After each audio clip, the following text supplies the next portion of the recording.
पाठीमागे सातत्य राम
अवतार तुम्हारा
बोलो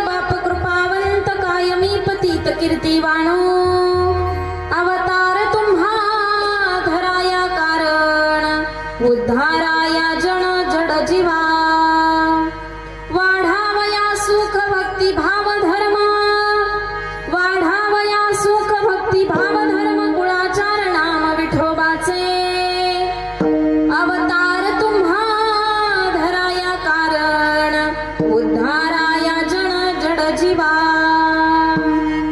तुका म्हणे गुण चंदनाचे अंगी तुका म्हणे गुण चंदनाचे अंगी तैसे तुम्ही जगी संत जन अवतार तुम्हा धराया कारण उद्धाराया जन जड जीवा विठ्ठल विठ्ठल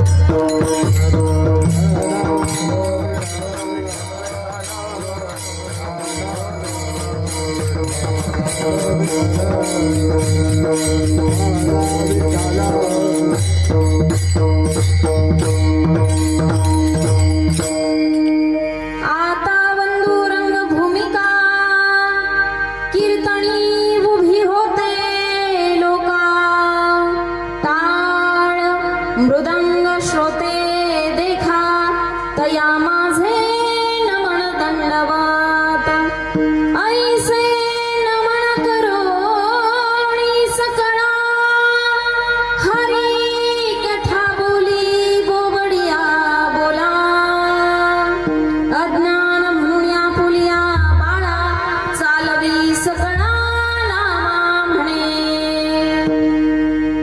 गुरुर ब्रह्मा गुरुर विष्णू गुरुर्देव महेश्वरा गुरु साक्षात परब्रह्म तस्मै श्री गुरवे नमः दिगंबरा दिगंबरा श्रीपाद वल्लभ दिगंबरा दिगंबरा दिगंबरा श्रीपाद वल्लभ दिगंबरा दिगंबरा दिगंबरा श्रीपाद वल्लभ दिगंबरा दिगंबरा दिगंबरा श्रीपाद वल्लभ दिगंबरा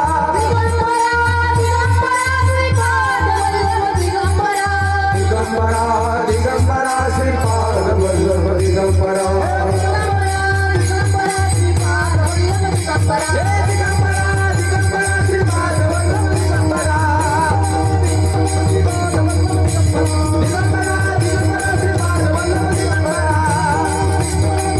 दिगंबरा दिगंबरा श्रीपाद वल्लभ दिगंबरा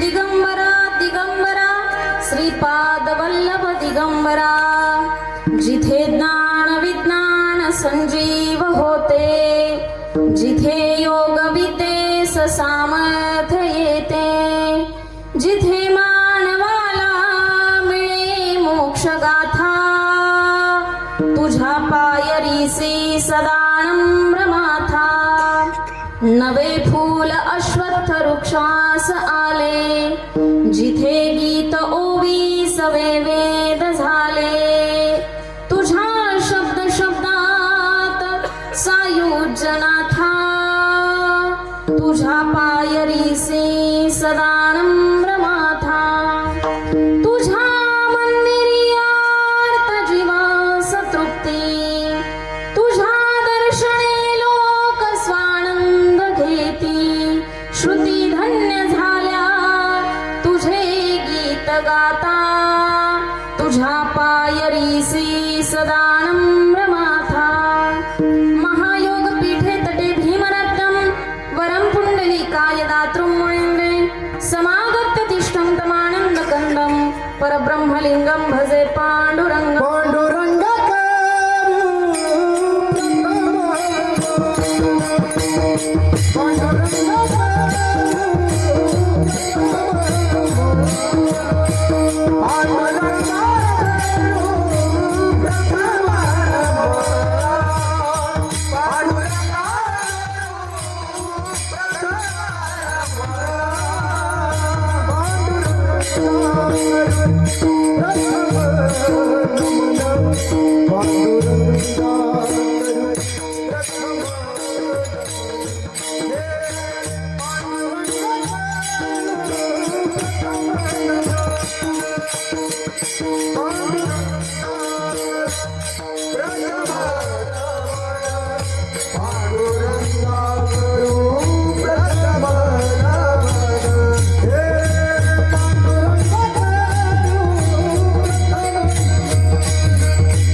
पांडुरंगा करू प्रथम नमन दुसरे चरण संतांची या त्यांच्या कृपादाने कथेचा विस्तारो बाबाजी सद्गुरु दास तुका नमो ज्ञानेश्वरा निवृत्ती उदारा सोपान देवा मुक्ताबाई नमो त्रिभुवन पावनी अध्यत्र जननी देवाची सेवे लागी सेवक झालो तुमच्या लागलो निज चरणा अहो स्वामी तुकया देवा यावरी न करावा अवहेरू जोडोनी या करा चरणी ठेवी तो माता चरणी ठेवी तो माता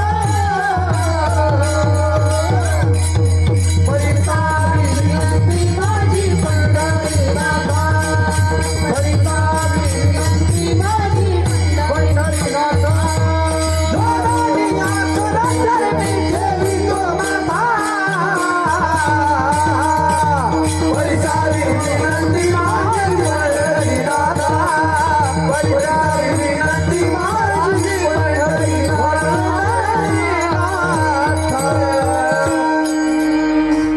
तुम्ही संत माय बाप कृपावंत आवाज मोकळा करा ना दादा आवाज ओढतोय मोकळा करा थोडासा नाही रिटर्न द्या व्यवस्थित आवाज घुमला पाहिजे आतल्यात बाहेरचा आवाज कमी करा थोडासा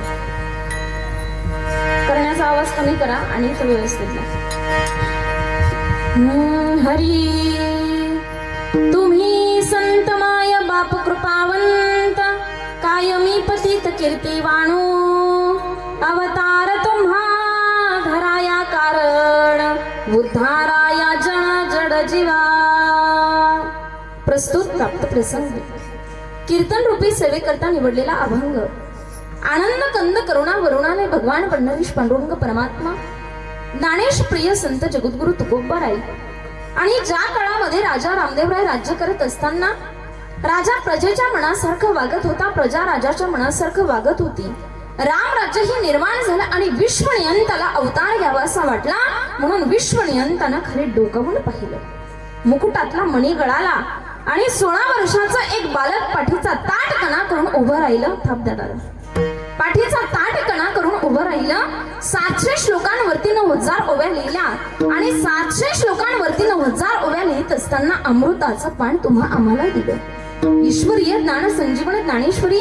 आईच्या अंतकरणानं तुम्हा आम्हाला पाजली जिच्या पोषणावर अनंत योगी निर्माण झाले ते विश्वविख्यात विश्वमौली नळोबराय ज्ञानेश्वरी लिहून पूर्ण झाली पसायदान रूपी कळस झाला जो जे वांछील तो ते लाहो इतकंच नव्हे तर वसुदैव कुटुंबकम हे विश्वाची माझे घर या न्यायाने मौलींनी शेरा मारून ठेवला या समाजामध्ये प्रेमभाव निर्माण व्हावा स्नेहभाव निर्माण व्हावा ती दैवी शक्ती निर्माण व्हावी याच्या करता मौलींनी ज्ञानेश्वरी वरती कळस केला तो पसायदानाचा ज्ञानेश्वरी लिहून पूर्ण झाली आणि अल्लाउद्दीन खिलजीची उत्तरेकडून महाराष्ट्रावरती स्वारी झाली अल्लाउद्दीन खिलजी महाराष्ट्रावरती चालून आला तुळजापूरच्या आईचा मंदिराचा कळस कापला आणि अल्लाउद्दीन खिलजी पंढरपुराकडे झेपावला आणि माझ्या मौलींच्या लक्षात आलं की आता आपली ज्ञानेश्वरी सुद्धा राहत नाही ज्ञानेश्वरी सहित समाधीस्थ व्हायचं ठरवलं निवृत्ती दादाने शिळा सरकवली आणि अखंड महाराष्ट्रामध्ये ज्ञानाचा अंधकार झाला 350 वर्ष महाराष्ट्र अज्ञानाच्या अंधारामध्ये चाच पडत राहिला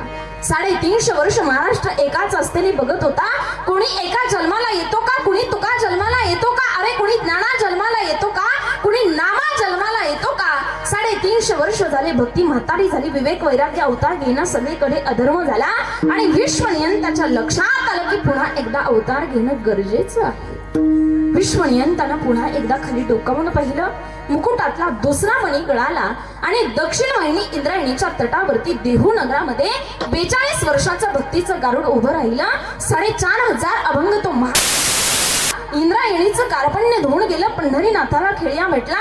पंढरपुराच्या वाळवंटामध्ये भक्तिभावाचा डाव रंगला. भक्ती पुन्हा एकदा अंथरुणावरून उठली.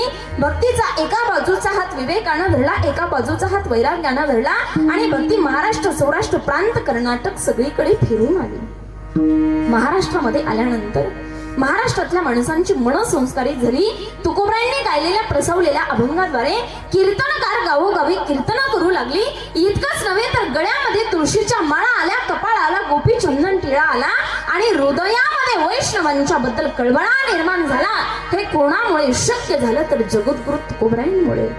कोण जगद्गुरु तुकोबराय? अरे मराठी माणसाला मराठी भाषेमध्ये मराठी बाण्याने ज्यांनी उपदेश केला. संसार दुःखाच्या आपत्तीला इष्ट आपत्ती मानून भंडारा भावचंद्राच्या साक्षीने गोविंद गोविंद असे गीत गाऊन भाव समाधीचा आनंद ज्यांनी उपभोगला.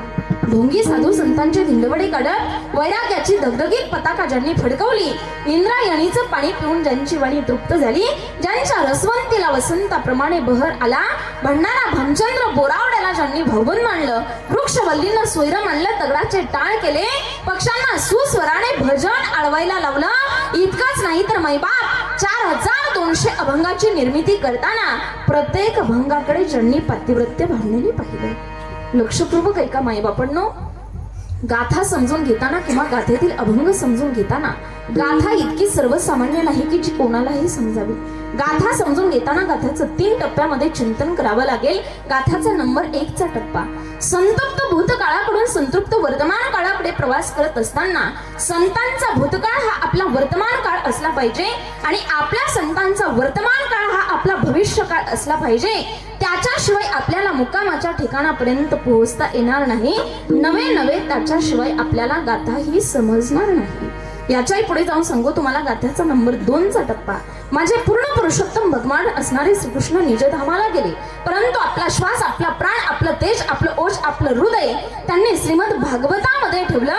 तसे माझे जगद्गुरु तुकोबराय वैकुंठाला गेले, परंतु आपला श्वास, आपला प्राण, आपलं तेज, आपलं ओज, आपलं हृदय त्यांनी पंचमवेद नामरूपी गाथ्यामध्ये ठेवलं. इतकंच नव्हे तर गाथ्याचा नंबर 3 चा टप्पा. गाथा अशी नाही की कोणी कोणावरती तरी प्रेम केलं, कोणी एखाद्याला हृदय दिलं, एखाद्याचा प्रेम भंग झाला, गटाराच्या बाजूला पडला आणि त्यानं कविता लिहिल्या आणि त्या ईश्वर मान्य झाल्या, जगत मान्य झाल्या. नाही, गाथा बोलते ती फक्त परमात्म्याशी. जगद्गुरु तुकोबरायांचं हृदय आणि भगवान परमात्म्याचं हृदय यांचा झालेला संवाद म्हणजे गाथा आहे. असे असणारे विश्वमान्य, विश्व अधिकार, विश्वप्रिय, चिन्मय स्वरूप असणाऱ्या अधिकार संपन्न साधू जगद्गुरु तुकोबरायांच्या गाथा चंद्रातील उत्कृष्ट असा कीर्तन रूपी सेवेकरता निवडलेला अभंग विठ्ठल विठ्ठल.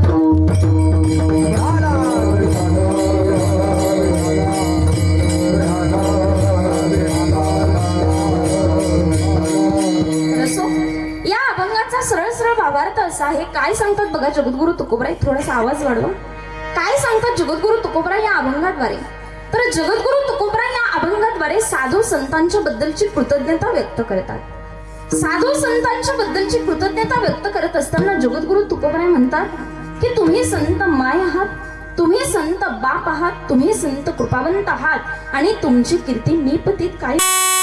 तुमचा अवतार जड जीवांचा उद्धार करण्याकरता आहे. नवे भक्ती, भाव, धर्म आणि सुख वाढवणं हा तर तुमचा कुळाचारच आहे, असा पहिल्या आणि दुसऱ्या चरणाचा अर्थ आहे. आणि तिसऱ्या आणि चौथ्या चरणामध्ये जगद्गुरु तुकोबराय सांगतात इतकंच नव्हे तर ज्याप्रमाणे चंदन वृक्षाच्या अंगामध्ये स्वतःला झिजवून इतरांना सुगंध देण्याचा गुण असतो ना, अगदी तसाच गुण संतांमध्ये सुद्धा असतो, असा या अभंगाचा सरळ भावार्थ आहे. विठ्ठल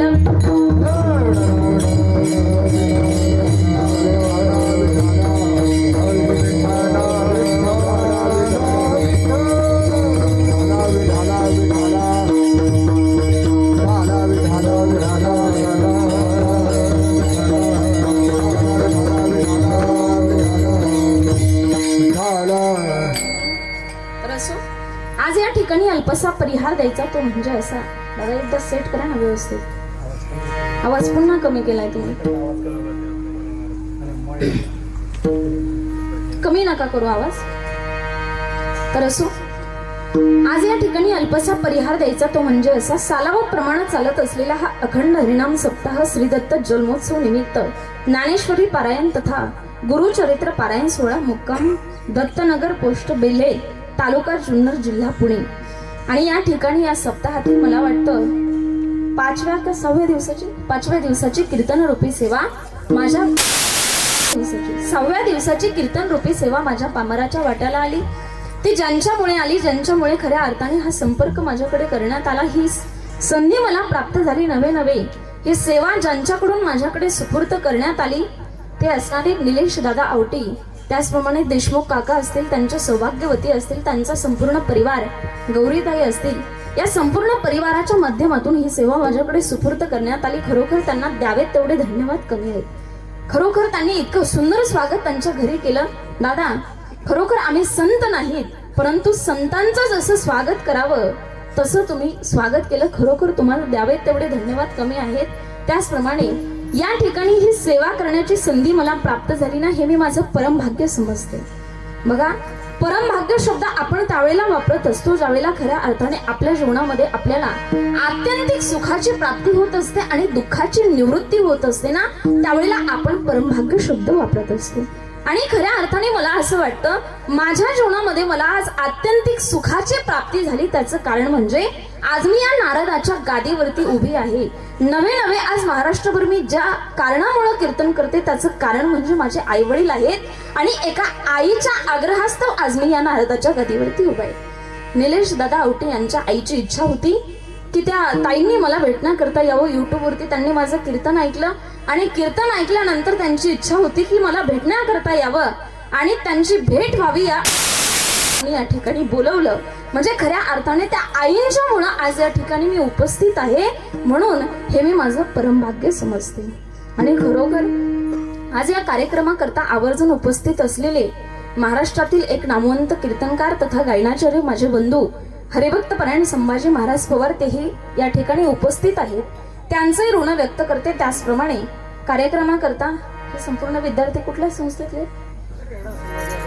रेडा समाधी आळे या ठिकाणचे बालगोपाळ असतील. संपूर्ण मृदुंगाचार्य पण तिथलेच आहेत का?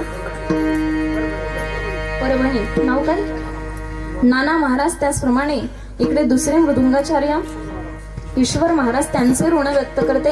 हार्मोनियमची जे साथ करतायत त्यांचे ऋण व्यक्त करते.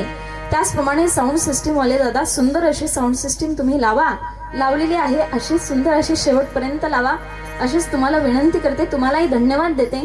त्याचप्रमाणे ज्यांच्या माध्यमातून हा जो कार्यक्रम आहे, संपूर्ण सोहळा आहे, हा युट्यूब वरती दिसणार आहे, ते असणारे शूटिंग वाले दादा. नाव काय? निलेश आवटे. तुमचे नाव? वा, निलेश आवटे. धन्यवाद. तुम्हालाही द्यावेत तेवढे धन्यवाद कमीच आहेत. त्याचप्रमाणे या ठिकाणी विनयकरी बाबा असतील, सर्वांच्या चरणी विनम्र भावाने वंदन करते. त्याचप्रमाणे पिंपळगाव निपाणी या गावावरून एवढ्या लांबून माझ्या कार्यक्रमाकरता ज्या आवर्जून उपस्थित आहेत त्या माझ्या परम मैत्रीण म्हटली तरी काही हरकत नाही. म्हणजे अगदी माझ्या हृदयातली जी माणसं म्हणतो ना आपण, ती आज कार्यक्रमाकरता आवर्जून उपस्थित आहेत. त्या म्हणजे मंगलताई वाकसवरे, त्यांचा परिवार आहे, त्यांचा मुलगा सुद्धा या ठिकाणी आहे. त्याचप्रमाणे त्यांचे पतिदेव संजय दादा, त्यांचे ऋण व्यक्त करते. सर्वांना धन्यवाद देते. आणि अधिक विस्तार न करता विश्वमंगलाचं स्वप्न उराशी बाळगून अखिल मानव जातीला दानाचा मार्ग दाखवणारे विश्वमौली ज्ञानोबा आहे. जगद्गुरु श्री संत तुकोबराय आदी करून सकल संतांच्या चरणी साष्टांग नमन करून, सिद्ध साधक संत महंतांना वंदन करून आणि माझे वडील वैकुंठवासी पोपट लक्ष्मण लोके यांच्या पावन स्मृतीला स्मरून, त्याचप्रमाणे माझे गुरुवर्य ब्रह्मलीन ब्रह्मचैतन्य स्वामी श्यामसुंदर महाराज पुरी यांच्या पावन स्मृतीला स्मरून, त्याचप्रमाणे रमते राम दिगे बाबा यांच्या पावन स्मृतीला स्मरून आणि उपस्थित श्रोतृजन तसेच विश्वमौली दानवरांना अभिवादन करून आणि श्री दत्तांच्या चरणी विनम्र भावाने वंदन करून अभंगाच्या पदापदाचं चिंतन करण्याकरता प्रवृत्त होते. विठ्ठल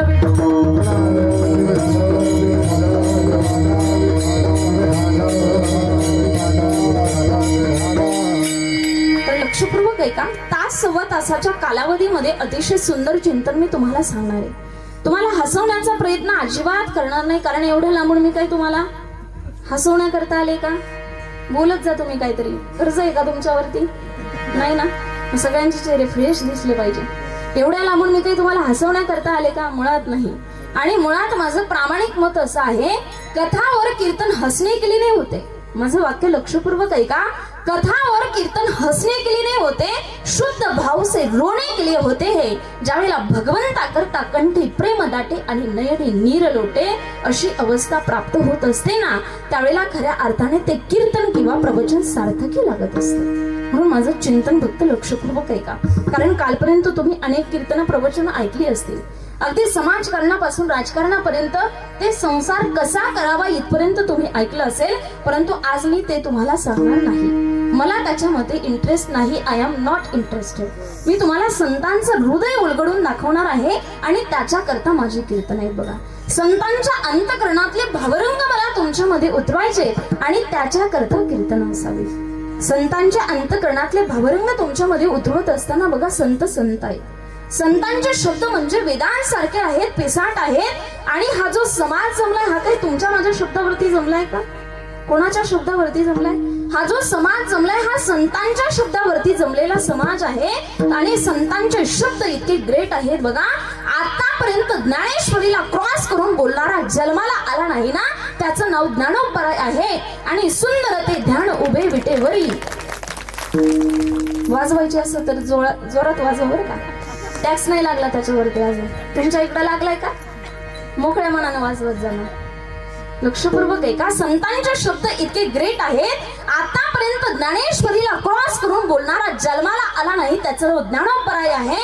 आणि सुंदर ते ध्यान उभे विटेवरी करकटावरी ठेवून याच्यामध्ये एखादा शब्द माझा घाला हो असं म्हणणारा जन्माला आला नाही ना, त्याचं नाव जगद्गुरु तुकोबाराय आहे. आणि मला असं वाटतं, ज्यानं विश्वमौली ज्ञानोबरायांच्या हाताला धरलं, ज्यानं जगद्गुरु तुकोबारायांच्या हाताला धरलं ना, त्यानं त्याच्या जीवनामध्ये अमानित्व प्राप्त केलं. अमानित्व म्हणजे काय सांगू तुम्हाला? अमानित्व शब्दाची व्याख्या विश्वमौली ज्ञानोबरायांनी ज्ञानेश्वरीमध्ये सांगितली. अमानित्व म्हणजे जे कोणाला मानतच नाही त्याला म्हणायचं अमानित्व. आणि संत कोणाला मानत नाहीत बरं का. महाराज लोक पण कोणाला मानत नाहीत. लोक आम्हाला म्हणतात, ताई तुम्ही कोणाला मानत नाहीत, काय मानायचंय सांगा ना. अरे मानलं ना विश्वमौली ज्ञानोबरायांना आणि जगद्गुरु तुकोबारायांना. वारकरी संप्रदायाचा प्रचार प्रसार ज्यावेळेला आम्ही महाराष्ट्रभर करत असतो त्यावेळेला आम्हाला असं वाटतं, आमच्या एका हाताला जगद्गुरु तुकोबारायांनी धरलंय तर एका हाताला विश्वमौली ज्ञानोबरायांनी धरलंय. विश्वमौली ज्ञानोबराय आमची माय आहेत तर जगद्गुरु तुकोबाराय आमचे बाप आहेत. आणि म्हणून त्या माई बापाच्या अंतकरणातले भावरंग मला तुमच्यामध्ये उतरवायचे. विठ्ठल विठ्ठल.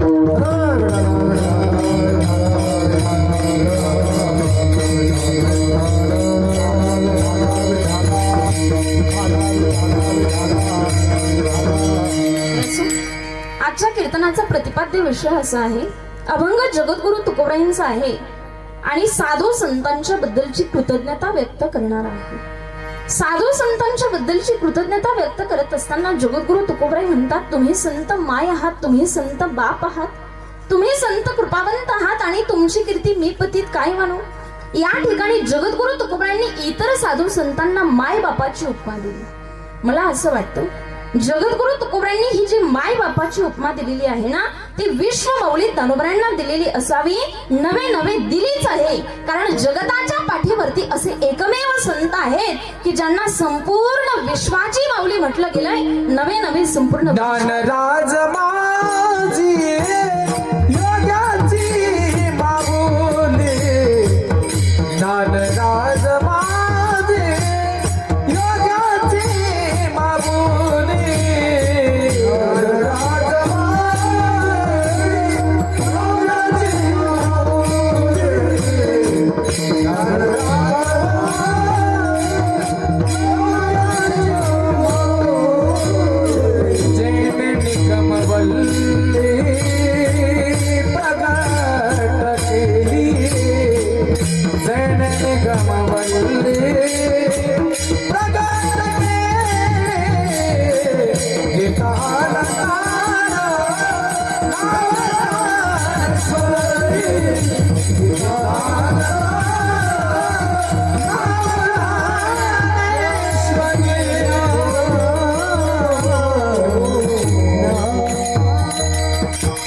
जगद्गुरु तुकोबारायांनी ही जी माय बापाची उपमा दिलेली आहे ना ती विश्वमौली ज्ञानोबरांना दिलेली आहे.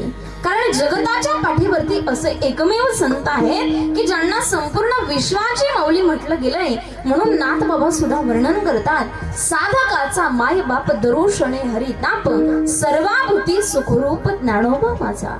मग ज्ञानोबरांना विश्वमौली ज्ञानोबरांना जगद्गुरु तुकोबरांनी माई बापाची उपमा दिली. मग या ठिकाणी प्रश्न उपस्थित होतो की जगद्गुरु तुकोबरांना इतर साधू संतांना किंवा विश्वमौली ज्ञानोबरांना माई बापाची उपमा का द्यावीशी वाटली? इतर कुठल्याच नात्याची उपमा त्यांनी दिली नाही. बहिणीची उपमा दिली नाही, भावाची उपमा दिली नाही, मावशीची उपमा दिली नाही, चुलत्याची उपमा दिली नाही. इतर कुठल्याच नात्याची उपमा न देता ते मायबाप कृपावंत असंच का म्हणतात? तर जगताच्या पाठीवरती माय आणि बाप दोनच व्यक्ती असे आहेत की जे आपल्या लेकरांवरती निस्वार्थी भावनेनं प्रेम करत असतात. आणि संत सुद्धा अगदी तशाच प्रकारचं प्रेम या जगतावरती करत असतात. म्हणून या ठिकाणी माय बापाची उपमा दिली गेली. मग माय बापाचं आपल्या लेकरांवरती किती प्रेम असतं? आमच्या वारकरी संप्रदायामध्ये अतिशय सुंदर ज्वलंत उदाहरण येतं ते म्हणजे विठ्ठलपंत आणि माता रुक्मिणी यांचं. ज्या काळामध्ये विठ्ठलपंत आणि माता रुक्मिणी यांचा विवाह व्हावा आणि विवाह झाल्यानंतर अगदी काहीशा कालावधीमध्येच विठ्ठलपंतांनी रुक्मिणी मातेच्या जवळ यावं आणि रुक्मिणी मातेला प्रश्न विचारावा, अगं रुक्मिणी संन्यास घेऊ का? आता संन्यास घेऊ का म्हटल्यानंतर असं वाटावं पतिदेव चेष्टा करतायत की काय? पतीच्या प्रश्नाकडे दुर्लक्ष करावं, हसत मुखाने पुन्हा कामाला लागावं, पुन्हा दुसऱ्या दिवशी यावं, पुन्हा प्रश्न विचारावा, अगं रुक्मिणी संन्यास घेऊ का? परंतु पुन्हाही तसंच वाटावं पतिदेव चेष्टा करतायत की काय? आता एक नाही, दोन नाही, तीन नाही, रोजचा प्रश्न विठ्ठलपंतांचा झाला होता. एक दिवस रागवलेल्या अवस्थेमध्ये असताना विठ्ठलपंत रुक्मिणी मातेच्या जवळ येतात आणि रुक्मिणी मातेला प्रश्न विचारतात, अगं रुक्मिणी संन्यास घेऊ का? संन्यास घेऊ का म्हटल्यानंतर असं वाटतं काय करावं आणि काय नाही सांगतात, जा तुम्हाला संन्यासच घ्यायचंय ना तर खुशाल घ्या. पडत्या फळाची आज्ञा पाळावी त्याप्रमाणे विठ्ठलपंत गृहस्थ आश्रमामधून संन्यास आश्रमामध्ये प्रवेश करतात. जात असताना अडवत नाही रुक्मिणी माता. पतीवरती निष्ठा आहे, अपार प्रेम आहे. असं वाटतं आज नाही, उद्या नाही, एक ना एक दिवस नक्की परत येतील. अडवत नाही रुक्मिणी माता. आणि त्या गेल्यानंतर गावामध्ये कोणी ऋषीवरी आले, कोणी साधू पुरुष आले, त्यांची पूजा अर्चा करायच्या, वडाच्या झाडाला प्रदक्षिणा घालायच्या, पतीची मागणी देवाकडे करायच्या. असे 12 वर्ष उलटून जातात. 12 वर्ष उलटून गेल्यानंतर त्या गावामध्ये एक ऋषीवरी येतात. ऋषीवरी आल्यानंतर नेहमीप्रमाणे पूजा अर्चा करण्याकरता ज्यावेळेला रुक्मिणी माता जातात आणि त्यांची पूजा अर्चा होते. पूजा अर्चा झाल्यानंतर ज्यावेळेला चरण स्पर्श करण्याकरता त्या खाली वागतात ना, त्यावेळेला ऋषीवरी आशीर्वाद देतात, अष्टपुत्र सौभाग्यवती भव. आशीर्वादाचे बोल कानावरती पडल्याबरोबर डोळ्यामध्ये पाणी येतं. डबडबल्या डोळ्याने ऋषीवर्यांकडे पाहतात आणि डबडबल्या डोळ्याने ऋषीवर्यांकडे पाहिल्याबरोबर ऋषीवर्य विचारतात, बाई ग सुवासीन दिसते, कपाळी कुंकू आहे आणि डोळ्यामध्ये पाणी कशा करता? त्यावेळेला सांगितलं जातं डोळ्यामध्ये पाणी याच्या करता आहे, कपाळी कुंकू आहे, सुवासीन आहे, परंतु आणखी पोटी पुत्र नाही आणि पतिदेवांनी संन्यास घेतला. पतिदेवांनी संन्यास घेतला म्हटल्यानंतर विचारतात, तुझे पती दिसतात तरी कसे? वर्णन तरी सांग, वर्णन तरी सांग. म्हटल्यानंतर वर्णन सांगायला सुरुवात करतात. ओगवती वाणी आहे, सात्विक तेज आहे, डाव्या बाजूच्या खांद्यावरती तुळशीपत्राचं चिन्ह आहे. वर्णन ऐकल्यानंतर लक्षात येतं की यांना कुठेतरी पाहिलंय, कारण त्यांच्याचकडे संन्यास घेतलेला असतो. सांगितलं जातं, बाई ग काळजी करू नको, तुझे पती नक्की परत येतील. आनंदाने घरी जातात. घरी जातात त्या ठिकाणी स्वयंपाक करतात, आई वडिलांना सांगतात, ऋषीवर्यांनी सांगितलंय तुझे पती नक्की परत येतील. इकडे ऋषीवर्य त्यांच्या निवासस्थानी कुटियामध्ये जातात आणि गेल्यानंतर विठ्ठलपंत म्हणून साथ घालतात ना, त्यावेळेला विठ्ठलपंत समोर येऊन उभे राहतात. आता समोर येऊन उभं राहिल्यानंतर सांगितलं जातं, जोपर्यंत पुत्र ऋणातून मुक्त होत नाहीस ना तोपर्यंत तुला संन्यास घेता येणार नाही. पुन्हा घरी जा, आनंदाने संसार कर, पुन्हा पडत्या फळाची आज्ञा पाळावी त्याप्रमाणे विठ्ठलपंत गृहस्थ आश्रमामधून संन्यास आश्रमामध्ये प्रवेश करतात. त्या ठिकाणी संन्यास आश्रमामधून गृहस्थ आश्रमामध्ये प्रवेश करतात. ते जोडपं पुन्हा एकदा आनंदाने संसार करायला लागतं आणि संसार करत असताना त्या संसार वेलीवरती एक नाही, दोन नाही, तीन नाही, 4 फुले उमलतात. निवृत्ती ज्ञानदेव सोपान मुक्ताबाई. नाव सुद्धा एवढी गोंडस असतात. संसारातून निवृत्त व्हावंसं वाटते म्हणून निवृत्ती. लक्षपूर्वक ऐका. संसारातून निवृत्त व्हावंसं वाटतं म्हणून निवृत्त झाल्यानंतर मिळते ते ज्ञान म्हणून ज्ञानदेव. एकदा का ज्ञान प्राप्ती झाली मार्ग सोपा होतो म्हणून सोपानदेव. आणि एकदा का मार्ग सोपा झाला मिळते ती मुक्ती म्हणून मुक्ताबाई. नाव सुद्धा एवढी गोंडस, परंतु समाज हा समाज असतो ना, या समाजाने त्यांना हिनवावं, संन्याशाची पुरव म्हणून हिनवावं आणि आई वडिलांच्या अंतकरणाला वाईट वाटावं. वेदना व्हाव्यात आई वडिलांच्या अंतकरणाला. कोणीतरी संगावं विठ्ठल बनताना तुम्हाला जर असं वाटत असेल तुमच्या मुलांनी समाजामध्ये मानाने सन्मानाने जगावं, याच्या करता तुम्ही धर्म परिषदेमध्ये जा. त्या ठिकाणी जाऊन अर्ज मांडा, तुम्हाला न्याय मिळेल. विठ्ठल पंतांनी ते हे करावं. धर्म परिषदेमध्ये जावं, त्या ठिकाणी जाऊन अर्ज मांडावा. परंतु त्या ठिकाणी त्यांना सांगण्यात यावं, तुम्हाला जर असं वाटत असेल तुमच्या मुलांनी समाजामध्ये मानाने सन्मानाने जगावं, याच्या करता तुम्हाला देहांत प्रायश्चित्त घ्यावं लागेल. देहांत प्रायश्चित्त घ्यावं लागेल म्हटल्यानंतर क्षणाचाही विलंब न करता देहांत प्रायश्चित्त घेण्याकरता होकार देतात. ते जोडपा आळंदीला येतं आणि त्या इंद्रायणीच्या डोहामध्ये देहांत प्रायश्चित्त घेण्याकरता जातं. ज्यावेळेला जात असताना त्यावेळेला रुक्मिणी माता त्या इवल्याशा मुक्ताईच्या डोक्यावरून हात फिरवत असते.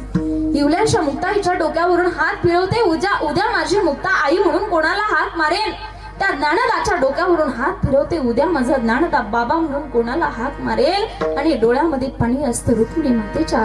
विठ्ठल पंत सांगतात, अगो रुक्मिणी, ही लेकरे जर जागी झाली ना, तिच्या डोळ्यातलं पाणी पाहून विठ्ठल पंत म्हणतात, तुझ्या डोळ्यातले अश्रू जर त्या लेकरांच्या डोक्यावरती पडले आणि ही लेकरं जर जागी झाली ना, तर आपल्याला देहांत प्रायश्चित्त घेता येणार नाही. हाताला धरतात रुक्मिणी मातेच्या आणि ते जोडप इंद्रायणीच्या डोहामध्ये आपल्या लेकरांच्या कल्याणाकरता देहांत प्रायश्चित्त घेतात. दुसऱ्या दिवशी ती इवलीशी मुक्ताई उठते. त्या इंद्रायणीच्या काठावरती जाते आणि विचारते, माझे बाबा पाहिले का, माझी आई पाहिली का? अरे सांगा ना, आई होतीच कुठे, बाबा होतेच कुठे? कोणीतरी सांगावं तर नाहीच. परंतु त्या इवल्याशा मुक्ताईच्या कानाखाली द्यावी. मुक्ताईने रडत रडत यावं, झोपडीमध्ये बसावं आणि ढस ढसा रडावं आपल्या माई बापांकरता. परंतु माई बापांनी आपल्या मुलांकरता देहांत प्रायश्चित्त घेतलं ना, ते विठ्ठल पंत आणि माता रुक्मिणी हे एक मायबाप आहेत. इतकं मायबापांचं आपल्या लेकरांवरती प्रेम असतं आणि संत सुद्धा अगदी तशाच प्रकारचं प्रेम या जगतावरती करत असतात. इतकंच नव्हे तर ज्याप्रमाणे मायबाप आपल्या लेकरांच्या कल्याणाकरता रात्रंदिवस कष्ट करतात, अहोरात्र देह झिजवतात, त्याचप्रमाणे संत सुद्धा या जगताच्या कल्याणाकरता, या विश्वाच्या कल्याणाकरता, जगाच्या कल्याणा संतांच्या विभूती, जगाच्या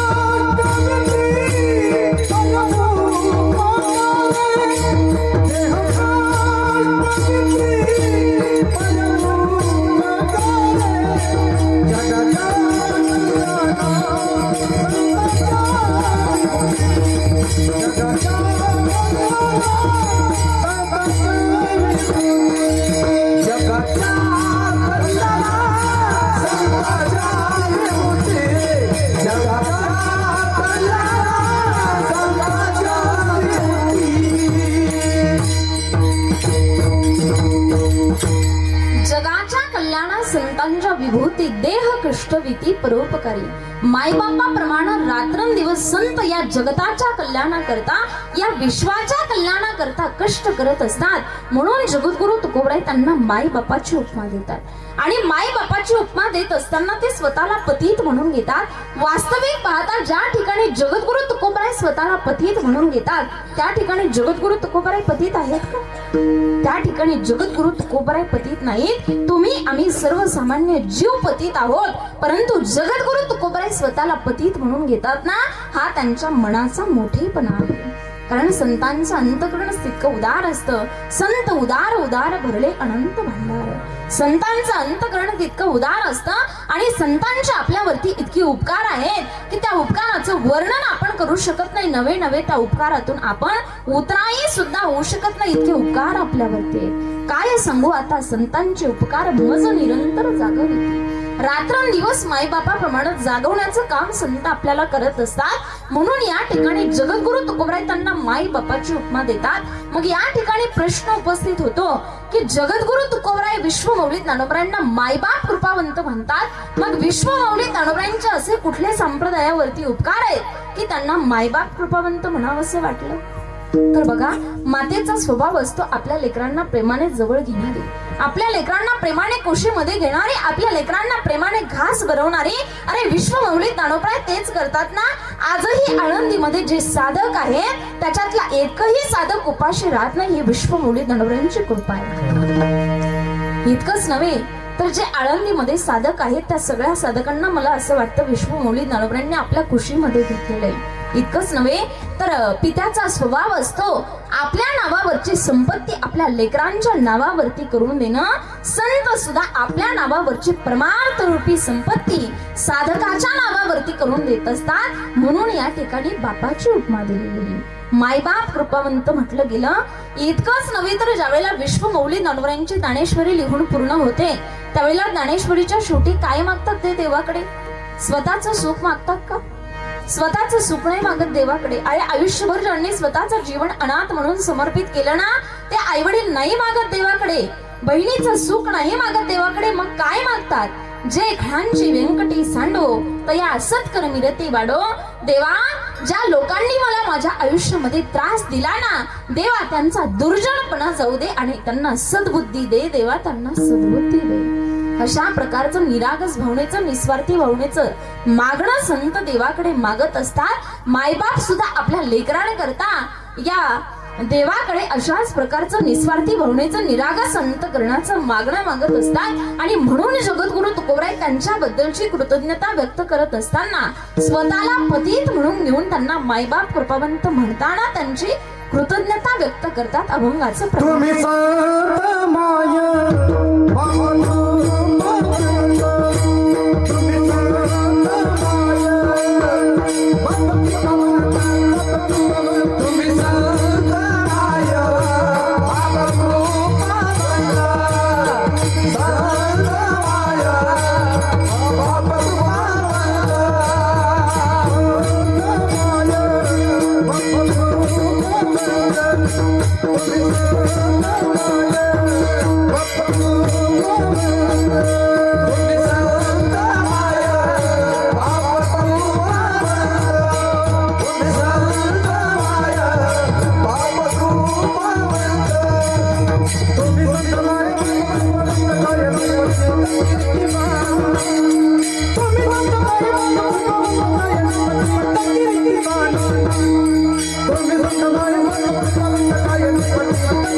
दयाळूप कृपावंत कायमी पतित कीर्तिवाणो अवतार तुम्हा धराया कारण उद्धाराया जन जड जीवा. थोडासा आवाज वाढवा.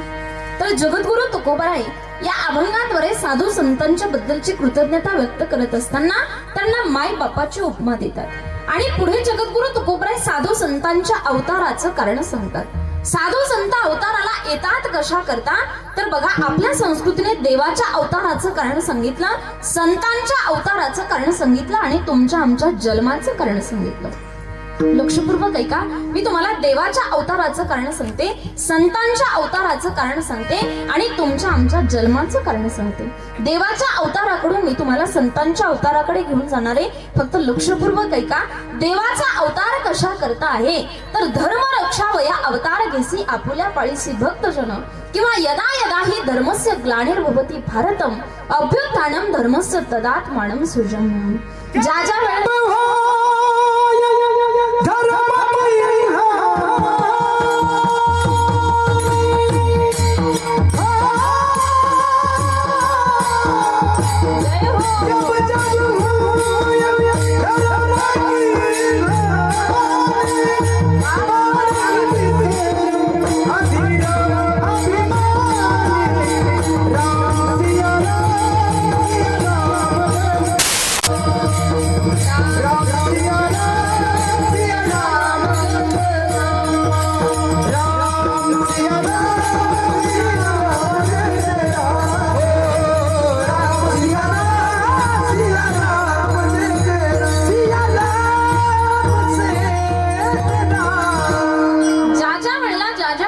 धर्मावरती संकट येईल, ज्या ज्या वेळेला ज्या ज्या ठिकाणी धर्माची ग्लानी आहे तुका म्हणे धर्म संस्थापन, आहे तुका म्हणे धर्म, आहे तुका म्हणे धर्म संस्थापन, आहे तुका म्हणे धर्म संस्थापन, आहे तुका म्हणे धर्म संस्थापन, आहे तुका म्हणे धर्म, आहे तुका म्हणे धर्म संस्थापन, आहे तुका म्हणे धर्म संस्थापन.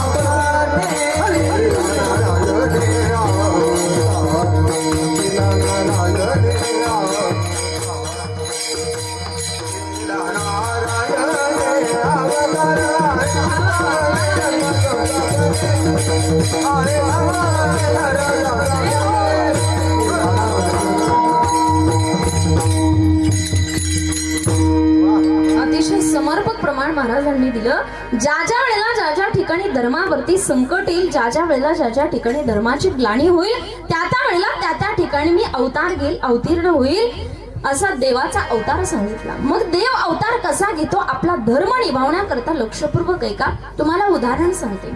महाभारतातलं सर्वांच्या परिचयाचं उदाहरण आहे द्रौपदीचं वस्त्रहरण ज्यावेळेला झालं त्यावेळेला जगाच्या मालकानं तिच्याकरता इतक्या साड्या पुरवल्या की द्रौपदीचं वस्त्रहरण थांबवलं आणि वेळ प्रसंगी स्वतःचा पितांबरही द्रौपदी करता दिला.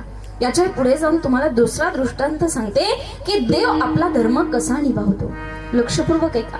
जगद्गुरु तुकोबारायांची एक पत्नी अन्न करता गेली. जगद्गुरु तुकोबारायांच्या दारातला बैल वैरण करता करता गेला, चिपाटलाही भेटलं खायला त्याला. जगद्गुरु तुकोबारायांची नंबर 2 ची पत्नी पुण्याच्या आप्पाजी गुळवेंची मुलगी. पश्चिम महाराष्ट्रामध्ये 3 लोक श्रीमंत, एक पुण्याचे आप्पाजी गुळवे, दुसरे मंबाजी गोसावी आणि तिसरे चिंतामणी ब्राह्मण. त्याच्यातल्या पुण्याच्या आप्पाजी गुळवेंची मुलगी जगद्गुरु तुकोबारायांची नंबर 2 ची पत्नी, तिचं नाव जिजाबाई.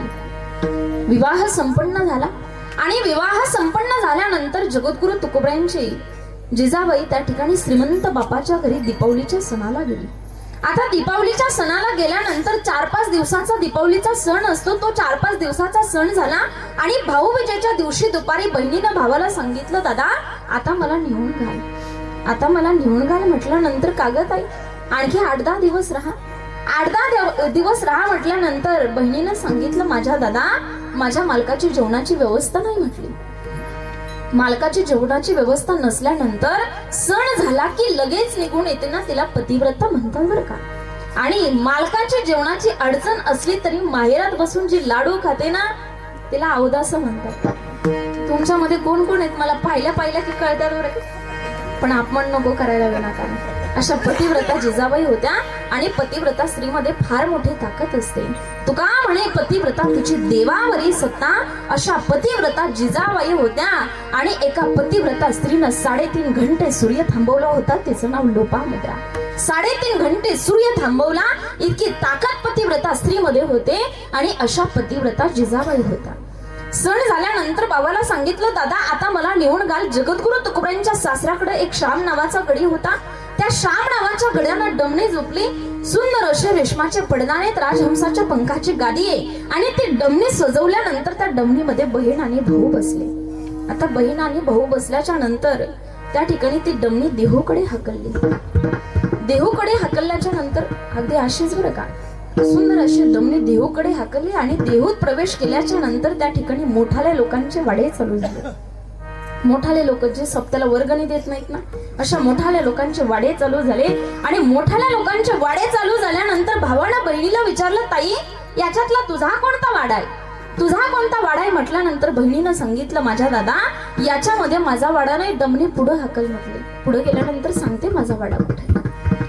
आणि डमणी पुढे हाकलली. पुढे हाकलल्याच्या नंतर पुढे गेल्यानंतर ते मोठाले लोकांचे वाडे संपले आणि झोपडपट्ट्या चालू झाल्या. झोपडपट्ट्या चालू झाल्या आणि त्या झोपडपट्ट्याच्या एका बाजूला एक छोटस झोपडं होतं. त्या झोपड्याच्या समोर डमणी गेल्याच्या बरोबर बहिणीनं भावाला सांगितलं, दादा इथं डमणी थांबव. डमणी थांबव म्हटल्याच्या नंतर भावानं डमणी थांबवली. बहीण आणि भाऊ डमणीतून खाली उतरले आणि खाली उतरल्याच्या नंतर त्या झोपड्याकडे पाहिलं. सुंदर असं छोटस झोपडं होतं. त्याच्या समोर सारवलेलं होतं. सुंदर अशी रांगोळी काढलेली होती. सुंदर असं तुळशी वृंदावन होतं. त्याच्यावरती धर्माची पताका होती आणि ते सगळं पाहिल्याच्या नंतर भावाने विचारलं, ताई हे तुझ्या गड्याचं घर आहे का? गड्याचं घर आहे का म्हटल्यानंतर बहिणीनं सांगितलं, माझ्या दादा हे माझ्या गड्याचं घर नाही, हे माझं घर आहे. ताई तू झोपड्यात राहतेस? ताई तू झोपड्यात राहतेस म्हटल्या बरोबर भावाच्या डोळ्यामध्ये पाणी आलं आणि भाऊ रडू लागला. भावाच्या डोळ्यातलं पाणी बहिणीनं पाहिलं आणि बहिणीनं पाहिल्यानंतर बहीण भावाला सांगू लागली, माझ्या दादा माझा संसार पाहिल्याच्या नंतर तू का काळजी करतोस? द्रव्य माणसाला प्रारब्धानं भेटत असतं. अन्न मान धन हे तो प्रारब्ध अधीन. द्रव्य माणसाला प्रारब्धानं भेटत असतं. एकाच माईबापाच्या पोटी आपण जन्म घेतला, परंतु आपल्यामध्ये फरक इतका आहे, तू मुलगा झालास आणि मी मुलगी झाले. तू मुलगा झालास म्हणून बापाच्या संपत्तीचा वारसदार आहे आणि मी मुलगी झाले म्हणून दुसऱ्याच्या दावणीची गाय आहे. जगात दोनच गोष्टी पारतंत्र्यात आहेत माईबापांना. एक म्हणजे घरातली माय आणि दुसरी म्हणजे गोठ्यातली गाय. ज्याच्या दावणीला बांधलं ना त्या दावणीचा चारा खाणं गाईचं काम असतं आणि ज्या घरी दिलं ना त्या घरचा संसार करणं लेकीचं काम असतं. लेक त्या घरचा संसार करत असते. बांधिल्या खुंटासी धेनूचे चरणे, दिल्या घरी राहणे लेकीचे ओठ. लेक त्या घरचा संसार करत असते. बहिणीनं सांगितलं, माझ्या दादा माझा संसार पाहिल्याच्या नंतर तू काळजी करू नकोस, मी फार समाधानी म्हटली. मी फार समाधानी आहे. अगं ताई झोपड्यात राहतेस आणि समाधानी आहे म्हणतेस, तू समाधानी कशानं आहे? त्यावेळेला जिजाबाईनं एक वाक्य वापरलं. तेवढं वाक्य घरी घेऊन जा.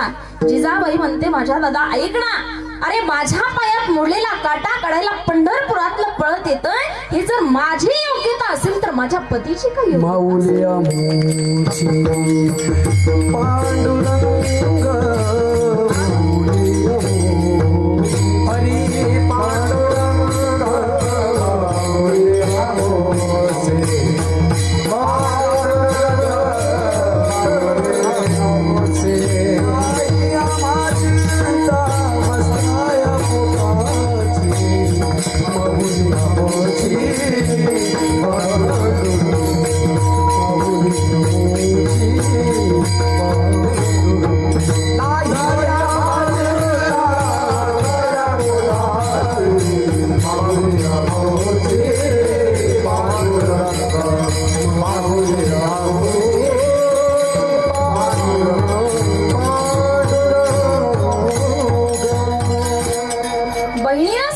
माझ्या पायात मोडलेला काटा काढायला पंढरपुरातलं पळत येतोय. ही जर माझी योग्यता असेल तर माझ्या पतीची काय योग्यता असेल? घालायला लुगडं मात्र एकच होतं माईबापांना. 45 मिनिटं कणघीमध्ये बसायचं. तेच लुगडं वाळल्यानंतर परत ते लुगडं घालायचं. इतकी वाईट परिस्थिती जिजाबाईची होती. परंतु आयुष्यात कधी तक्रार केली नाही संसाराविषयी. आपल्या बायकांना घालायला तर काय काय असतात. दिल दिवाना कुछ कुछ होता है, देव यानी परंतु तरी सुद्धा म्हणतात मेल्याच्या संसारात सुखच नाही, मेल्याच्या संसारात सुख असतं बाबा.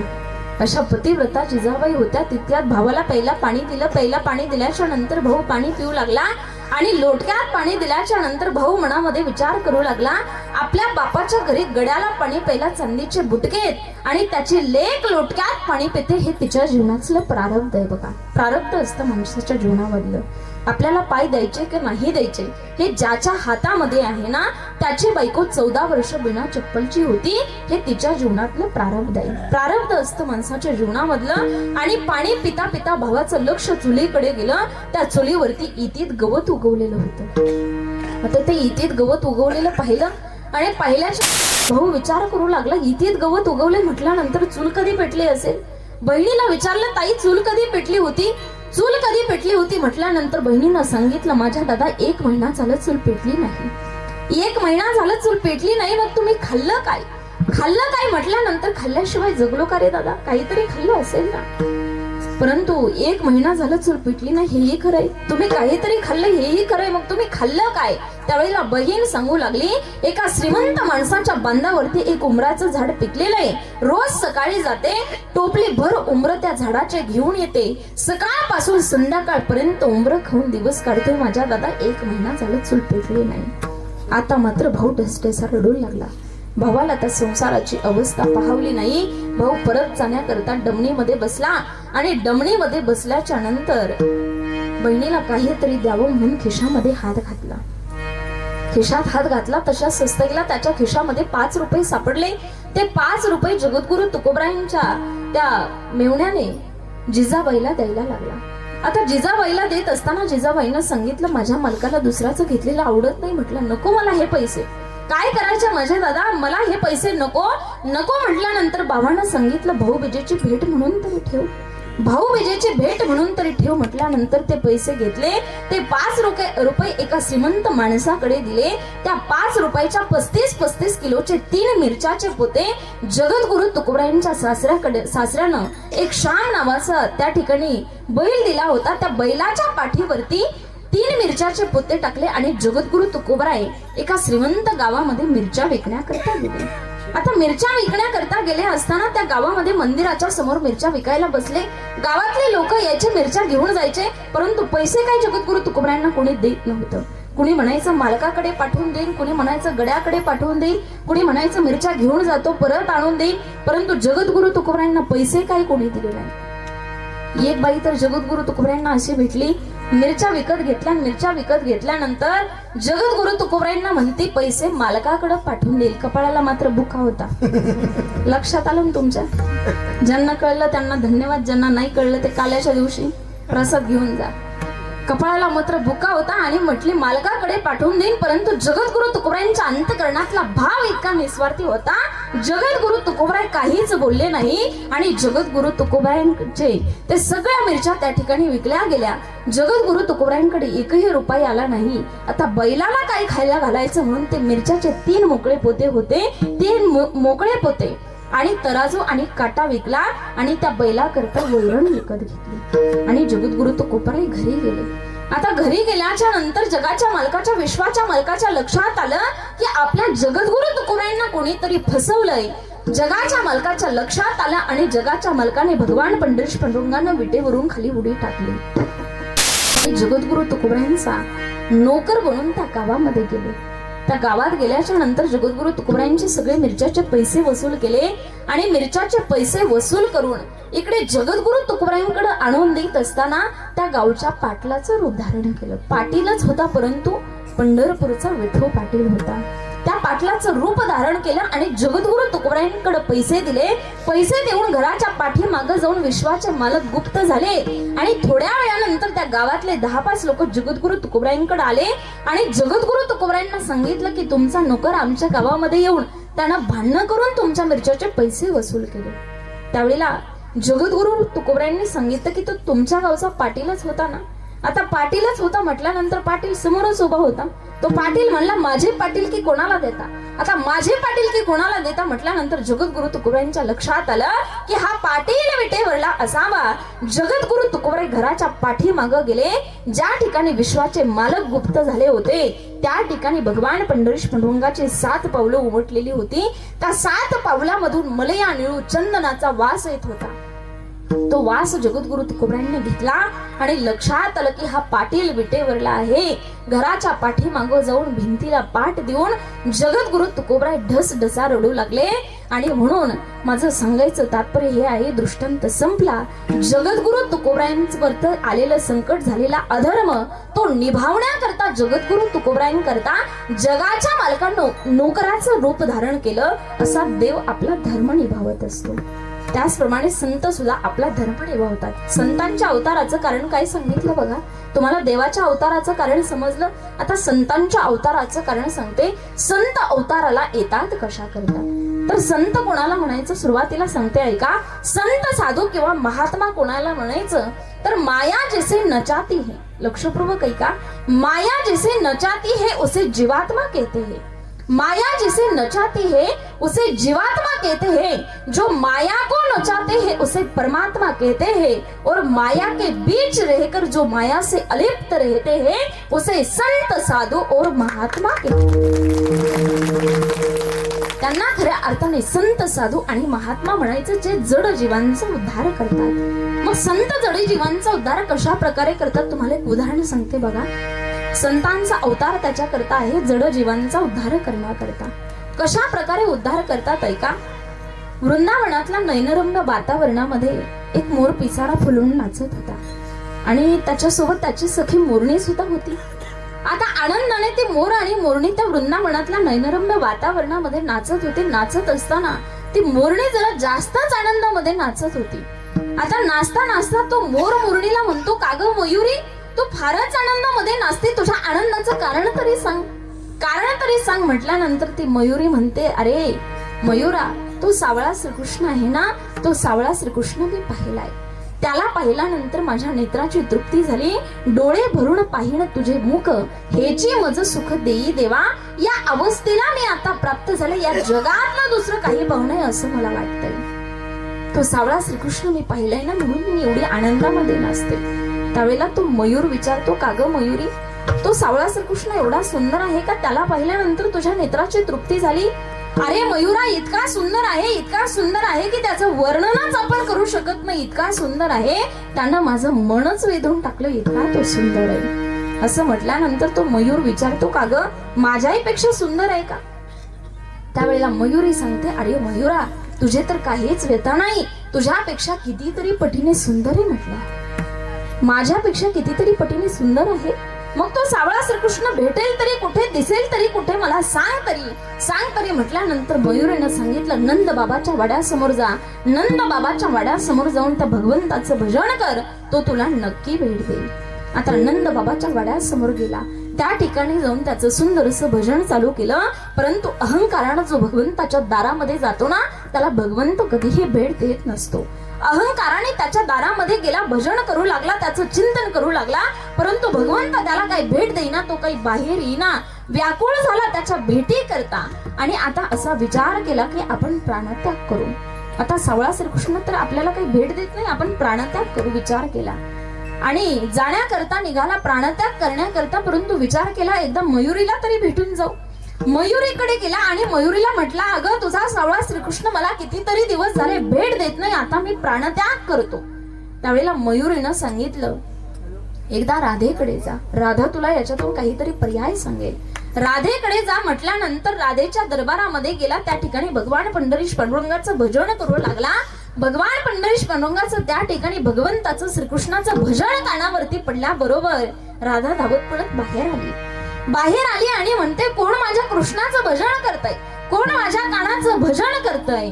त्यावेळेला त्या मयुरानं सांगितलं तुझा सावळा श्रीकृष्ण आहे ना तो मला कितीतरी दिवस झाले भेट देत नाही म्हटल्यानंतर त्या ठिकाणी राधाने सांगितलं मग इथे कशाला भजन करतो. नंद बाबाच्या वाड्यासमोर जा. त्या ठिकाणी जाऊन भजन करतो. तुला नक्की भेट देईल म्हटल्यानंतर नंद बाबाच्या वाड्यासमोर जातो आणि त्या ठिकाणी राधा सांगते, आजपर्यंत तू त्याच्या नावाचं भजन केलं असेल, परंतु त्या नंद बाबाच्या वाड्यासमोर जाऊन तू माझ्या नावाचं भजन कर, तो तुला नक्की भेट देईल. नंद बाबाच्या वाड्यासमोर जातो आणि त्या ठिकाणी राधेचं भजन चालू करतो. राधे राधे हा, राधे राधे राधे राधे राधे राधे हो, राधे राधे राधे राधे हो, राधे राधे राधे राधे हो, राधे राधे राधे राधे. बोला ज्यांना भगवंताने दोन हात दिले, ज्यांना भगवंताने दोन हात दिले, त्यांना प्रत्येकाने दोन्ही हात वरती करायचे. सर्वांनी ज्याला हात दिले, सुंदर अशी वाणी दिली. अगदी जसं त्या मयूराने भगवंताच्या दरबारामध्ये राधेचं भजन केलं ना, अगदी तसंच भजन आज या गावामध्ये झालं पाहिजे. सुंदर असं भजन करायचं सर्वांनी एक साथ टाळी. राधे राधे राधे राधे बोला सर्वजण राधे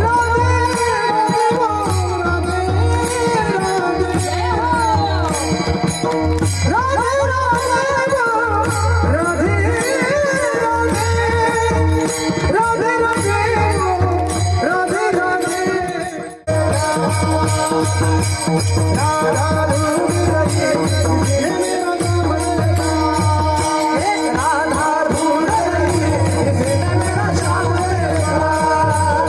राधा ढूंढ रही है इसने मेरा श्याम देखा. राधे राधे हो, राधे राधे राधे हो,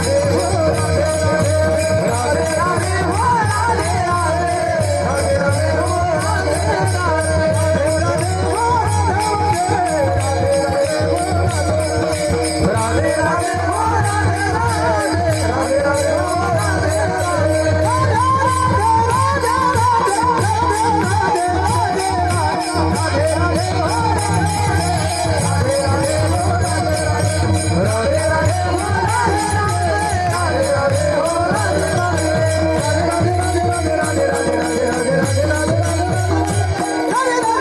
हो,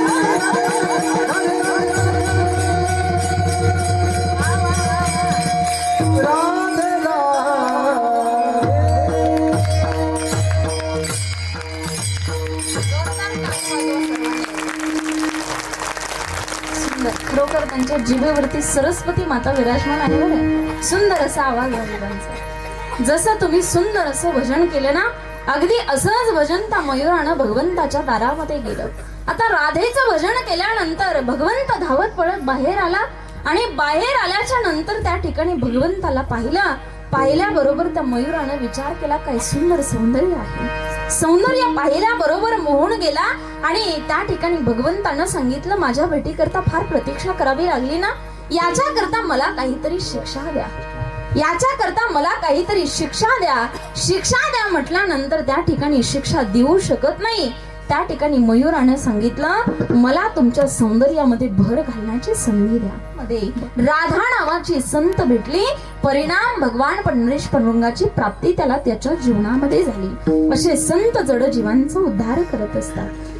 म्हणजे मयूर हा एक पशुवन्य पशु आहे.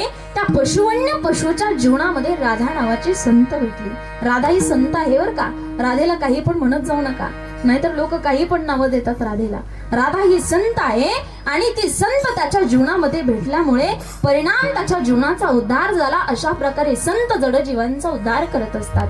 आता तुम्हाला देवाच्या अवताराचं कारण समजलं, संतांच्या अवताराचं कारण समजलं. आता तुमच्या आमच्या अवताराचं कारण सांगते. तुमच्या आमच्या अवताराचं म्हटलं मी, झोपला नाही ना तुम्ही?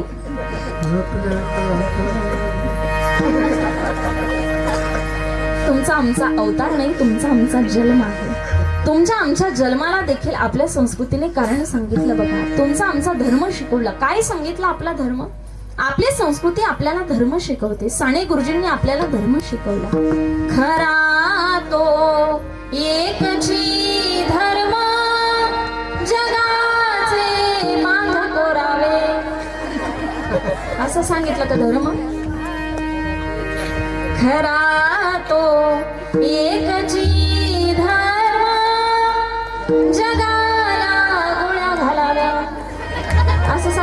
नाही, परंतु कोरोनाच्या परिस्थितीमध्ये लोकच असे निघालेत ना, मास्कचा जमानाला, मास्क यूज अँड थ्रोचा, ज्याप्रमाणे मास्क वापरतात आणि टाकून देतात ना, अगदी त्याचप्रमाणे माणसांचं सुद्धा करतात. परंतु विनंती असेल माझी तुम्हाला, त्या माणसांचा वापर काय करायचा आहे तेवढा करा गड्या. माणसं थ्रू करू नका, माणसं टाकून देऊ नका. माणसं जीवनामध्ये जपायला शिका. माणसं फार महत्वाची असतात जीवनामध्ये. एकदा का आपल्या जीवनातून माणसं निघून गेली ना, ती माणसं आपल्याला परत कधीच मिळत नसतात. बघा, कोरोनाच्या परिस्थितीमध्ये कितीतरी लोक डॉक्टरांना विनंती करत होते. कुणी म्हणत होतं माझ्या भावाला वाचवा, कुणी म्हणत होतं माझ्या दादांना वाचवा, कुणी म्हणत होतं माझ्या ताईला वाचवा, कुणी म्हणत होतं माझ्या आईला वाचवा. परंतु वाचवता आलं का? नाही वाचवता आलं. मग एकदा का माणूस आपल्यामधून निघून गेला ना, तुम्ही त्याला कितीही देवाकडे मागा, तो माणूस आपल्याला कधीच मिळत नसतो. म्हणून जोपर्यंत ती माणसं आपल्यामध्ये आहेत ना, तोपर्यंत ती माणसं जपायला शिका, तो धर्म निभावायला शिका. बघा, रामायणातला एक फार सुंदर दृष्टांत आहे. रामायणामध्ये ज्यावेळेला कैकेयी माता राजा दशरथाकडे रामाला वनवासाला पाठवण्याची मागणी करतात, त्यावेळेला राजा दशरथ सांगत असतात, अगं कैकेयी, माझा राम जर वनवासाला गेला ना, तर त्याचा विरह मला सहन होणार नाही. पुत्र वियोगाने मी मरण पावेल. माझ्या रामाला तू वनवासाला पाठवू नको. परंतु ऐकते का कैकेयी माता? कैकेयी माता ऐकत नाहीत. परिणाम रामाला वनवासाला जावं लागतं. राम वनवासाला गेल्यानंतर इकडे कैकेयीचं सौभाग्य जातं. परंतु ज्या वेळेला राम वनवासावरून परत येतात, त्यावेळेला रामाचा राज्याभिषेक सोहळा संपन्न होतो. रामाला अयोध्याची गादी मिळते, पद मिळतं, प्रतिष्ठा मिळते, संपत्ती मिळते. परंतु कैकेयीचं गेलेलं सौभाग्य कैकेयीला परत कधीच मिळत नाही. म्हणजेच गेलेला माणूस आपल्याला परत कधीच मिळत नसतो. आपल्याला आपल्या आयुष्यामध्ये पद मिळेल, प्रतिष्ठा मिळेल, संपत्ती मिळेल, ऐश्वर्य मिळेल, परंतु गेलेला माणूस आपल्याला परत कधीच मिळत नसतो. म्हणून जोपर्यंत ती माणसं आपल्यामध्ये आहेत ना, तोपर्यंत ती जपायला शिका. कशी जपायची सांगू तुम्हाला. दिव्याला दिवा लागत गेला ना, की सुंदर अशी दीपमाळ तयार होते. दिव्याला दिवा लागत गेला ना, की सुंदर अशी दीपमाळ तयार होते. फुलाला फुल जोडत गेलं ना, की सुंदर असा फुलहार तयार होतो. आणि माणसाला माणूस जोडत गेलं ना, की सुंदर असं एक नातं बनतं. त्या नात्याचं नाव आहे माणुसकी. आणि ती माणुसकी आपल्या जीवनामध्ये जपणं गरजेचं आहे. म्हणून एकामेकावरती प्रेम करून आपलं जीवन समर्पित करा. कारण साने गुरुजी आपल्याला सांगतात, जगाला प्रेम अर्पावे. एकामेकावरती प्रेम करून जीवन समर्पित करता आलं पाहिजे. कारण प्रेम सुख दे, प्रेम सुख दे, प्रेमाविन नाही समाधान. सासूने सुनेवरती प्रेम करावं, सुनेने सासूवरती प्रेम करावं. बाप तर मुलावरती प्रेम करतच असतात, परंतु मुलांनी बापावरती प्रेम करावं. एकामेकावरती प्रेम करून आपलं जीवन समर्पित करावं. असा माणसाने माणसाचा धर्म निभवावा. बघा, मी तुम्हाला देवाच्या अवताराचं कारण सांगितलं, संतांच्या अवताराचं कारण सांगितलं, तुमच्या आमच्या जन्माचं कारण सांगितलं. त्याचं कारण असं आहे, नाही आपल्याला देव होता आलं तरी चालेल, नाही आपल्याला संत होता आलं तरी चालेल, परंतु कमीत कमी माणसानं चांगला माणूस तरी बनण्याचा प्रयत्न केला पाहिजे. थोडासा विको द्याला आता. माणसानं चांगला माणूस तरी बनण्याचा प्रयत्न केला पाहिजे. बघा, तानाजी जन्माला आला नसता तर कोणाला स्वराज्यामध्ये आला नसता. वाक्य लक्षपूर्वक ऐका. तानाजी जन्माला आला नसता तर कोणाला स्वराज्यामध्ये आला नसता. बाजी प्रभू देशपांडे जन्माला आले नसते तर घोडखिंडीची खावणखिंड झाली नसती. छत्रपती शिवाजी महाराज जन्माला आले नसते तर स्वराज्य निर्माण झालं नसतं. विश्वभूमी ज्ञानोबराय अवताराला आले नसते तर ज्ञानेश्वरी सारखा विराट ग्रंथ आपल्याला पाहायला मिळाला नसता. शांती ब्रह्म एकनाथ महाराज अवताराला आले नसते तर शांतीचं प्रतीक काही आपल्याला समजलं नसतं. जगद्गुरु तुकोबराय अवताराला आले नसते तर गाथा काही आपल्याला समजलं नसतं. आणि संत अवताराला आले नसते तर जड जीवांचा उद्धारच झाला नसता. त्यांचा अवतार जड जीवांचा उद्धार करण्याकरता आहे अभंगाचं द्वितीय अवतार तू अवतार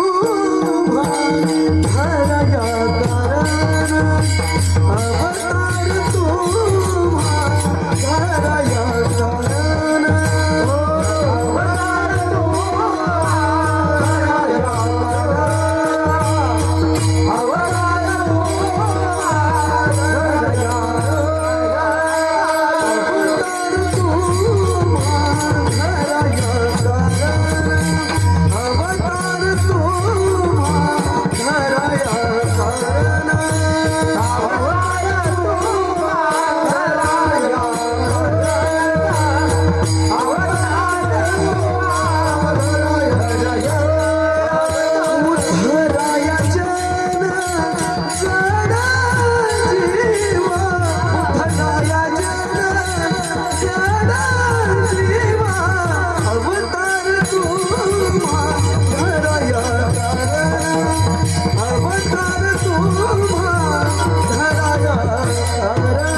कारण सांगितलं, जड जीवनचा उद्धार करण्याकरता देवाच्या अवताराचं कारण सांगितलं. ज्या ज्या वेळेला धर्मावरती संकट येईल त्या त्या वेळेला त्या धर्माचं रक्षण करण्याकरता तुमच्या आमच्या जन्माचं कारण सांगितलं. एकामेकावरती प्रेम करण्याकरता आपल्या संस्कृतीने प्रत्येकाच्या अवताराला कारण सांगितलं. देवाच्या अवताराला कारण सांगितलं, संतांच्या अवताराला कारण सांगितलं, तुमच्या आमच्या जन्माला कारण सांगितलं. म्हणजेच आपली संस्कृती महान आहे. किती महान आहे सांगू तुम्हाला. दादा विकू द्या थोडासा, आवाज वाढवा. किती महान आहे सांगू तुम्हाला, ऐका.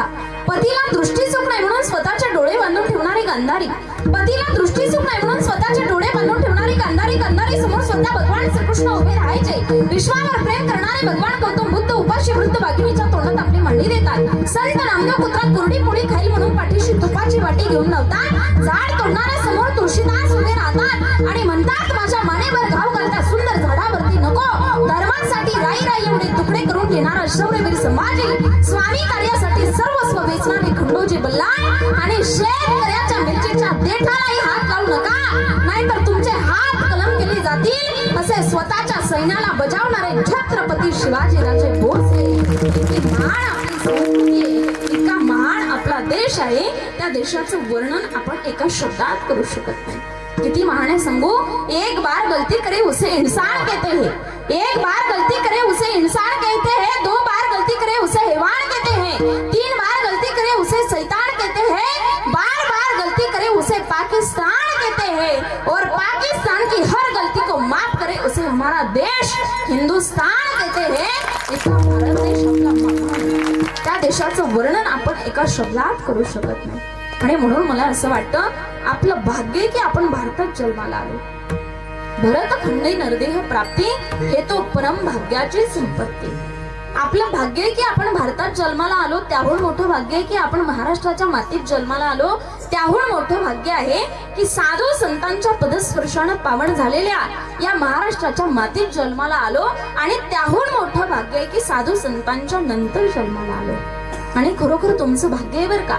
इथे जवळच रेड्याची समाधी आहे आणि रेडा समाधीच्या पदस्पर्शाने जी भूमी पावन झाली त्या भूमीमध्ये तुमचा जन्म झाला, ही परमभाग्याची गोष्ट आहे. आणि म्हणून तुमचं नशीब आहे की तुम्ही या परिसरामध्ये जन्माला आलात. सांगून जाईल तुम्हाला, कोरोनाच्या काळामध्ये आमच्या गावाकडे बऱ्याचशा मुलींचे स्टेटस असायचे बघा.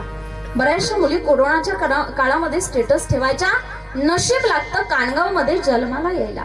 आमच्या गावाचं नाव कानगाव आहे.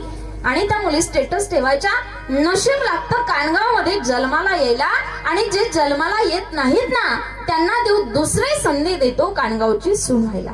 परंतु मला असं वाटतं, या परिसरातला या गावातल्या प्रत्येक व्यक्तीने म्हणावं, नशीब लागतं बेल्हे गावामध्ये जन्माला यायला. लक्षपूर्वक ऐका, नशीब लागतं बेल्हे गावामध्ये जन्माला यायला, आणि जे जन्माला येत नाहीत ना त्यांना देव दुसरी संधी देतो की साधू संतांच्या पदस्पर्शाने पावन झालेल्या या बेल्हे गावामध्ये त्या गावची सून व्हायला. खरोखर तुमचं नशीब आहे. आणि म्हणून या देशाकरता, या धर्माकरता, या संस्कृती करता, या माती करता आपला काहीतरी त्याग, आपलं काहीतरी समर्पण असलं पाहिजे. जसं समर्पण संतांनी या देशाकरता केलं, जसं समर्पण, जसा त्याग छत्रपती शिवाजी महाराजांच्या एका मावळ्याने या देशाकरता केला. काय त्याग आहे रे प्रत्येक मावळ्याच्या जीवनामधला. त्याग सांगू तुम्हाला, प्रत्येकाचं बलिदान जर आठवलं ना तर डोळ्यामध्ये पाणी येतं बघा. तानाजीच्या जीवनातलं बलिदान आठवा, बाजीप्रभू देशपांडेंच्या जीवनातलं बलिदान आठवा, शिवा काशीच्या जीवनातलं बलिदान आठवा. त्यांच्या जीवनातला त्याग, समर्पण जर आठवलं तर डोळ्यामध्ये पाणी येतं. किती त्याग होता त्यांच्या जीवनातला सांगू तुम्हाला. तानाजीच्या जीवनातलं समर्पण सांगता येईल का. शेवटचे 10 मिनिटं आपल्याकडे राहिलेत, त्या 10 मिनिटांमध्ये तानाजीच्या जीवनातलं समर्पण, त्याच्या जीवनातला त्याग सांगते तुम्हाला, ऐका. लक्षपूर्वक ऐका, फक्त 5 मिनिटं वेळ आहे आपल्याकडे.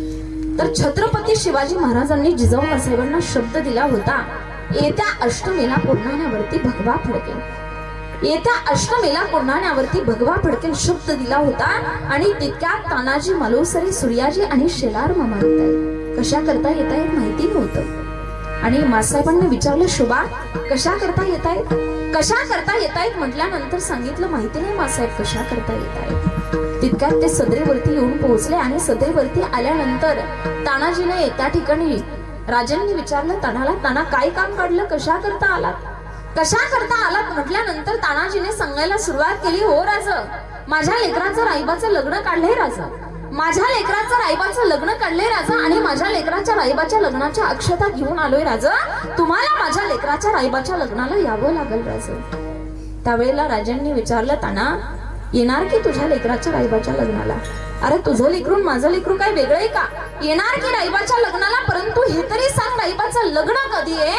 लग्न कधी म्हटल्यानंतर तानाजीने सांगितलं, येत्या अष्टमीला राईबाचं लग्न आहे आणि लग्नाच्या आधीच तुम्हाला लग्नाला यावं लागेल.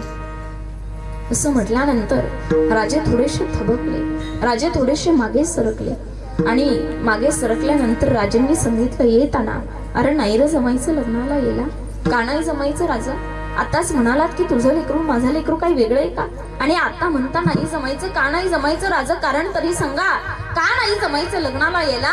त्यावेळेला राजांनी सांगितलं, ताना अरे हट्ट करू नको रे, मासाहेबांना पाठवून देईन, नाही जमायचं लग्नाला यायला. का नाही जमायचं राजा? कारण तरी सांगा. अतिशय महत्वाची मोहीम आहे म्हटला, त्या दिवशी नाही जमायचं यायला. राजा इतकी काय महत्वाची मोहीम आहे? माझ्या लेकराच्या रायबाच्या लग्नाच्या पेक्षाही महत्वाची मोहीम आहे का?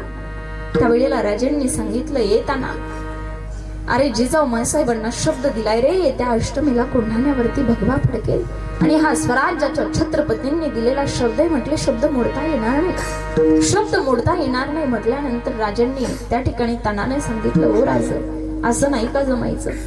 असं नाही का जमायचं? मी जातो कोंढाण्याच्या मोहिमेवरती आणि तुम्ही जाणार रायबाच्या लग्नाला. आधी लगीन कोंढाण्याचं आणि मग लगीन रायबाचं. असं नाही का जमायचं? नाही रे ताना असं नाही जमायचं. मंडप सजलाय, हळद लागली, तुझ्या लेकराचं रायबाचं लग्न आहे आणि कोणता बाप म्हणाल का असं? त्या ठिकाणी राजांनी सांगितलं, नाही जमायचं. परंतु ताना मात्र हट्ट करत होता. ताना म्हणत होता, ओ राज हा तानाजी अजून जिवंत असताना तुम्हाला इतकी जबाबदारीची मोहीम तुमच्या खांद्यावरची घेण्याची काय गरज आहे? हा ताना आणखी जिवंत आहे, द्या की या तानाला इडा. जाईल हा ताना त्या कोंढाण्याच्या मोहिमेवरती. परंतु राजे इडा द्यायला तयार नव्हते. ताना हट्ट करून मागत होता, राजे इडा द्यायला तयार नव्हते. आता मात्र राजांनी सांगितलं, ये ताना अरे गड कोणी राखला माहितीये का तुला? अरे गड कोणी राखला माहितीये का? उदय भान 7.5 फूट उंचीचा तो उदय भान एका वरात ढाल पडतो, एका वरात छताड सोडतो, एका वरात दहाजण मारतो आणि त्या उदय भानानं गड राखलाय. नको रे ताना इडा लागू. परंतु आता मात्र ताना अधिकाराने बोलायला लागला. ताना म्हणतो, काय म्हणाला जी राज?